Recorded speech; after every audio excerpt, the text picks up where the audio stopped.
വടക്കോട്ട് തലവച്ച് കിടക്കാൻ പാടില്ലെന്ന് ഒരിക്കലെങ്കിലും കേൾക്കാത്ത ആരുമുണ്ടാകില്ല. സദ്യ കഴിക്കാൻ തുടങ്ങുന്നതിന് മുമ്പ് ഇല ഇടത്തോട്ട് ഇടുന്നത് പോലെ മലയാളി ശീലിച്ച ഒരു ശീലമാണ് കിടക്കുന്നതിന് മുമ്പ് വടക്കു ഭാഗത്തേക്ക് തലവെക്കുന്നില്ല എന്ന് ഉറപ്പുവരുത്തുന്നത്. ഇത് വെറുമൊരു അന്ധവിശ്വാസമല്ല, ഇതിന് കൃത്യമായ ശാസ്ത്രീയ അടിത്തറയുണ്ട് എന്നൊക്കെയാണ് മുതിർന്നവർ പറയുന്നത്. എന്താണ് ഈ വിശ്വാസത്തിന് ശാസ്ത്രവുമായി ബന്ധം? നമുക്കൊന്ന് പരിശോധിക്കാം.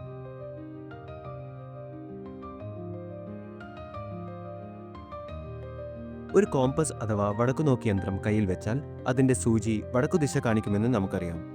ഇതുപയോഗിച്ചാണ് പണ്ട് നാവികർ ദിശ മനസ്സിലാക്കിയത്.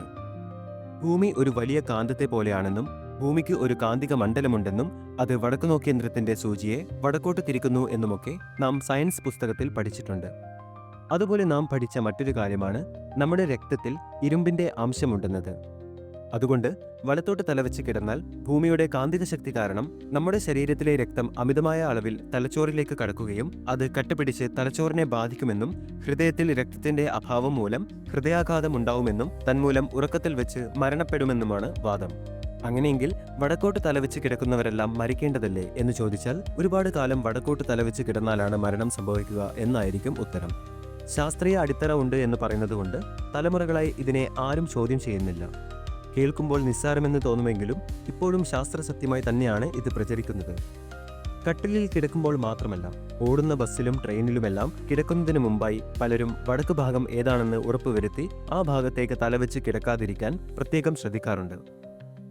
ഇനി നമുക്ക് കുറച്ചു നേരം സയൻസ് സംസാരിക്കാം. സയൻസ് എന്ന് പറയുമ്പോൾ തെളിവുകളുള്ള, വ്യക്തമായ അടിസ്ഥാനമുള്ള, ആർക്കും എപ്പോൾ വേണമെങ്കിലും പരീക്ഷിച്ച് സ്വയം ബോധ്യപ്പെടാവുന്ന കാര്യങ്ങൾ. മേൽപ്പറഞ്ഞ ഓരോ വാദങ്ങളെയും നമുക്ക് കീറിമുറിക്കാം.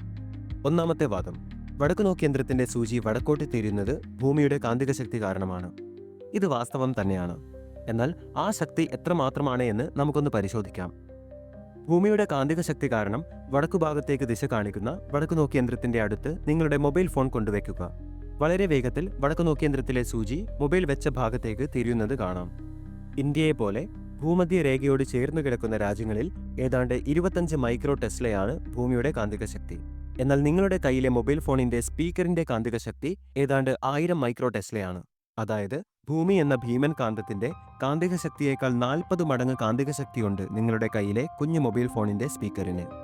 ശരീരത്തിന്റെ ആന്തരിക അവയവങ്ങളുടെ ചിത്രങ്ങൾ എടുക്കാനായി MRI സ്കാൻ നടത്തുന്ന യന്ത്രം പുറപ്പെടുവിക്കുന്ന കാന്തിക ശക്തി എന്നത് 3 മുതൽ 7 ടെസ്ല വരെയാണ്.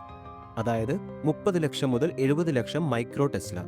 ഇത്ര വലിയ കാന്തിക ശക്തിയോട് പോലും പ്രതികരിക്കാത്ത രക്തവും അതിനുള്ളിലെ ഇരുമ്പിന്റെ അംശവും എങ്ങനെയാണ് വെറും 25 മൈക്രോ ടെസ്ല എന്ന അളവിൽ കാന്തിക ശക്തിയുള്ള ഭൂമിയോട് പ്രതികരിക്കുന്നത്?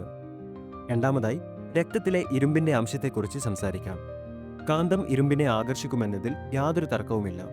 എന്നാൽ മനുഷ്യരക്തത്തിന് ചുവപ്പ് നിറം നൽകുന്ന ഹീമോഗ്ലോബിൻ എന്ന വസ്തുവിൽ അടങ്ങിയിരിക്കുന്ന ഇരുമ്പ് എലമെന്റ് അഥവാ മൂലക രൂപത്തിലല്ല നിലകൊള്ളുന്നത്, മറിച്ച് +2 ഓക്സിഡേഷൻ സ്റ്റേജിലാണ്. ഇത് കാന്തവുമായി ആകർഷിക്കില്ല. ഓക്സിജനുമായും നൈട്രജനുമായും ഒക്കെ സംയുക്തങ്ങളായാണ് രക്തത്തിൽ ഇരുമ്പ് നിലകൊള്ളുന്നത്. ഇതിന്റെ വ്യത്യാസം എന്താണെന്ന് എളുപ്പത്തിൽ മനസ്സിലാവുന്നത് പോലെ പറഞ്ഞു തരാം. വെള്ളത്തിലിട്ടാൽ വലിയ രീതിയിൽ പൊട്ടിത്തെറിക്കുന്ന ഒരു മൂലകമാണ് സോഡിയം. അതുപോലെ ക്ലോറിൻ എന്നത് കണ്ണിനും ശ്വാസകോശത്തിനുമെല്ലാം സാരമായ അപകടമുണ്ടാക്കുന്ന ഒരു വിഷവാതകമാണ്. ഈ സോഡിയവും ക്ലോറിനും ചേർന്നാണ് സോഡിയം ക്ലോറൈഡ് എന്ന കറിയുപ്പ് ഉണ്ടാവുന്നത്. ഉപ്പ് വെള്ളത്തിലിട്ടാൽ പൊട്ടിത്തെറിക്കുമെന്നും ഉപ്പ് ഒരു വിഷമാണെന്നും പറയുന്നത് എത്ര വലിയ മണ്ടത്തരമാണോ അത്ര തന്നെ വലിയ മണ്ടത്തരമാണ് രക്തത്തിലെ ഇരുമ്പ് കാന്തത്തെ ആകർഷിക്കുമെന്ന് പറയുന്നത്. ഇന്ത്യയിൽ വാസ്തുശാസ്ത്രത്തിലും ചൈനയിൽ ഫെങ് ഷൂയി എന്ന വിശ്വാസങ്ങളിലും വടക്കോട്ട് തലവെച്ച് കിടക്കരുത് എന്ന് പറയുന്നുണ്ട്. പേരിൽ ശാസ്ത്രമുണ്ടെന്ന് കരുതി ഇത്തരം വിശ്വാസങ്ങളിൽ പറയുന്നത് സത്യമാണെന്ന് കരുതരുത്. ഇതിന് യാതൊരു ശാസ്ത്രീയ അടിത്തറയും ഇല്ലെന്ന് മനസ്സിലാക്കുക. സയൻസ് ചാനലുകളിൽ ഈ നുണ പ്രചരിപ്പിച്ച് ആളുകളെ തെറ്റിദ്ധരിപ്പിക്കുന്നത് വലിയൊരു അപരാധമാണ്. ഓർക്കുക, സയൻസ് എന്നത് സത്യമേതെന്ന് മനസ്സിലാക്കാനുള്ള ഏറ്റവും നല്ല വഴിയാണ്. അതിനെ ശരിയായ രീതിയിൽ ഉപയോഗിക്കുക. ചോദ്യങ്ങൾ ചോദിച്ചുകൊണ്ടേയിരിക്കുക. തെറ്റാണെന്ന് തെളിയിക്കാനായി പരീക്ഷണങ്ങൾ നടത്തിക്കൊണ്ടേയിരിക്കുക. ഒടുവിൽ സത്യമെന്താണെന്ന് സ്വയം ബോധ്യപ്പെടുക.